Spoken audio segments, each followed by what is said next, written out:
Hey guys, it's Janine here, and this week I'm showing you how I created this modern swirl pattern cake with an Isomalt topper. It's a heck of a lot easier than you think.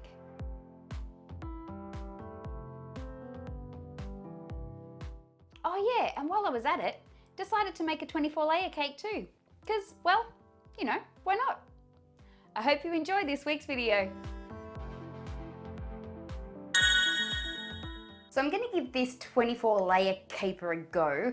Not really technically 24 layers though, is it? It's 12 layers of cake filled with 12 layers, I suppose, of fillings. So because I'm a little bit nervous because the layers are so thin, I've decided to go with my chocolate mud cake, which is nice and sturdy when it's chilled. So I've baked 3 6-inch chocolate mud cakes that I have sliced into very thin layers. Not 100% sure how thin, probably should have measured them. Anyway, and I have sliced them into 12 layers. Now to amp up the flavour of this cake, I've used a chocolate and coffee flavoured rum as my simple syrup.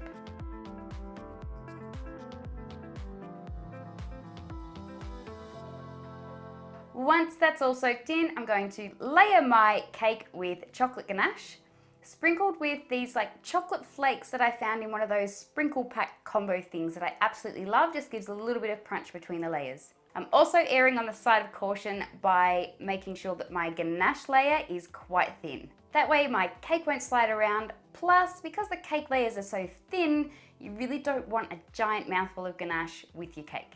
Well, some people might like it, but it's not for me. Once all 12 layers, 24, are stacked and filled, I've popped the cake into the freezer for about 10 minutes just to firm up again. Now it's time to do the much needed crumb coat. After that, I'll chill the cake again, bring it back and give it a good ganache coat.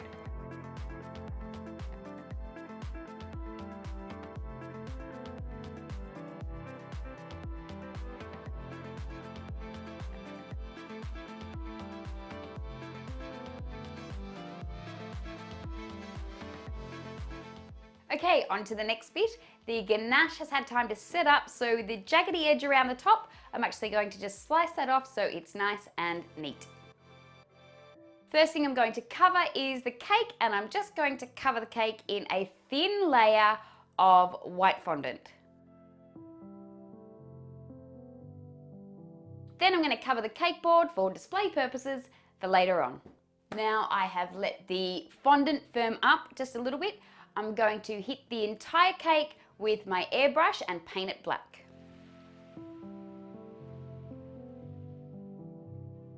You may wonder, why didn't you just cover it in black fondant? I loathe working with black fondant. So, as an easy way, I just spray the entire cake black instead. Right, now that the cake is dry, it's time to start on that side design. The first thing we need to do for the side design is to measure the circumference and the height of the cake. You then want to measure out the circumference and the height of the cake on that piece of baking paper. Now the circumference length can stay the same, you can cut it at that circumference length, but make sure that you've got a little bit of overhang at the top, that it's slightly taller than the actual height of the cake. Pop that aside because you'll need that in just a moment. Alright, depending on what colours you want to use, in this case I'm using black and white, take a piece of black fondant and a piece of white fondant and roll them both out, but not too thinly. Once you've done that, you want to cut each coloured fondant into rectangles around the same size. Once that's done, it's time to start stacking the colours. Take your first piece of fondant and lay it down and put just a light spritzing of water over the top of that. On top of that piece of fondant, place the next colour. Continue this until you're pretty happy. 6 or 7, maybe 8 layers should do it.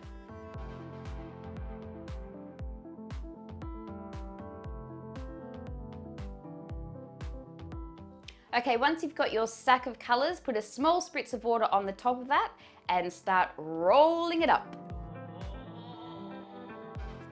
As you're rolling it, try to sort of squish it inwards. Roll, squish inwards, roll, squish inwards. The footage will explain it better than I can.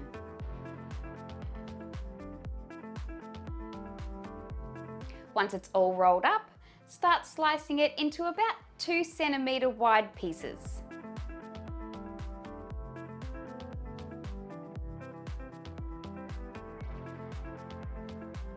I'm then going to take each of those pieces and flatten them out just slightly with my rolling pin. And once I've done that, I'm going to start placing them on the baking paper that I have coated with just a very small amount of vegetable shortening. Now remember to look at both sides of the cane that you've just made. They will look different. Pick your favorite side and make sure that that is face down on the baking paper, because that is going to be the side that shows up on the cake.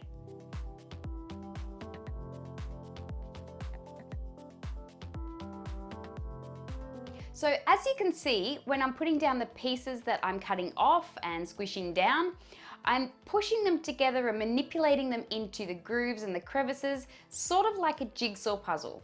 This is exactly what you want because we don't want the finished product to look too uniform. That would probably look a little bit odd. Okay, once I've placed all the pieces and I've completely covered my baking paper, I've taken a piece of clear vinyl that I just picked up from my local hardware store and place that directly over the top. I then take my rolling pin and gently roll over the entire project just to sort of make sure that everything's melded together and won't fall apart when we pop it on the cake. I've taken my offset spatula and just lifted up any of the excess that's on the bench so that it doesn't stick when I try to flip this baby over, which is the next part.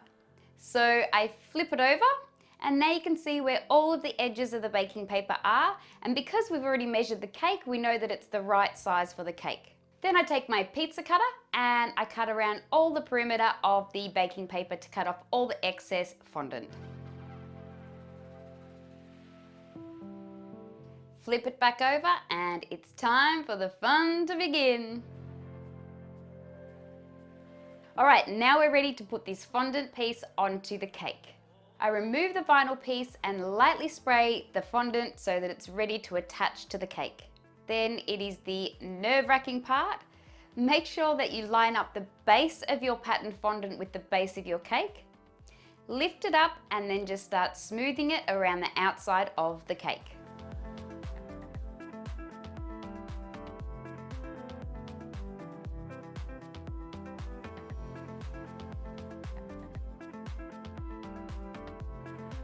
Now that the cake is all covered, you can have that little lip on the top, which I leave there because I get a nice sharp edge.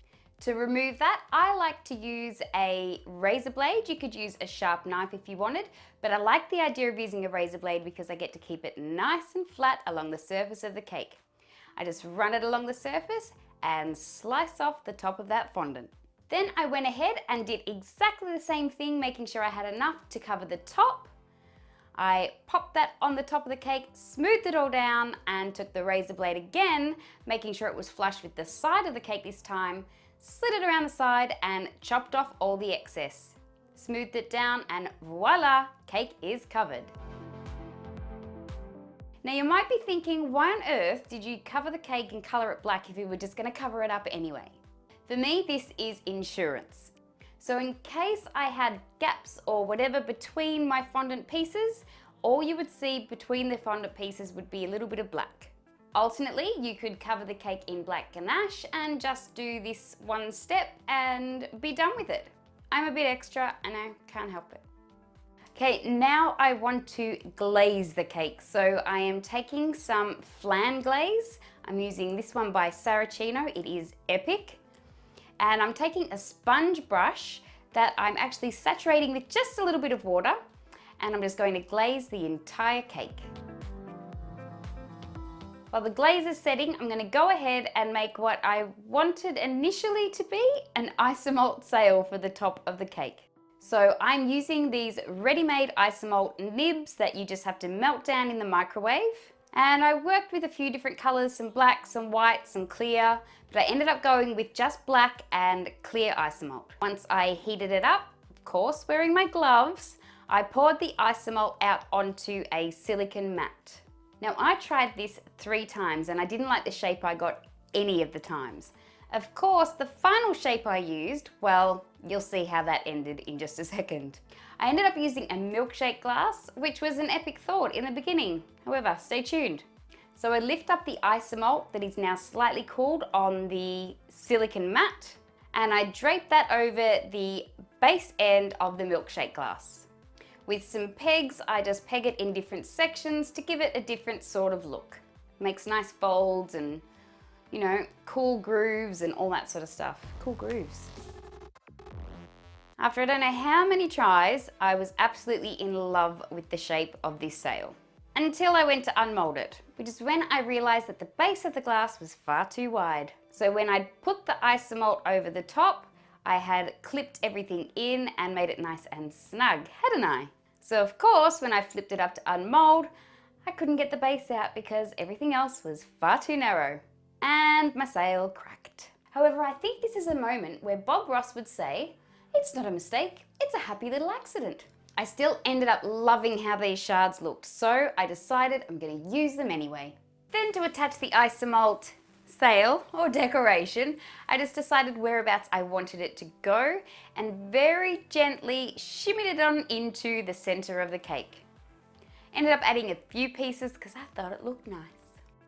And that is it. That's how you create this modern swirl design cake with an Isomalt topper.